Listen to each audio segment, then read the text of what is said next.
Ассалаумағалейкум достар, сенімен бірге бүгін Утаганов, және бүгін мен сіздерге 100 алмас қалай алуды көрсететін боламын. Ол үшін сіздерге міне бір 3 пропуск керек болады. Егер сіздерде 3 пропуск бар болса, сіздер оны 100 алмас ала аласыздар.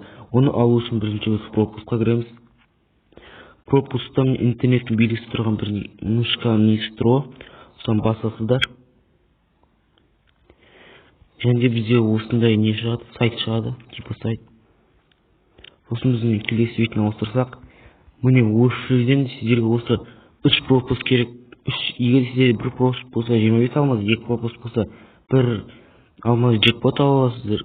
Ал егер 3 не болса пропуск болса сіздерге 75 алмас тегін береді. Мен қазір ол наградалардың бәрін алып тастадым. Егер сіздерге керек болса 100 алмас тегін керек болса, пропусктар бар болса алып алыңыздар.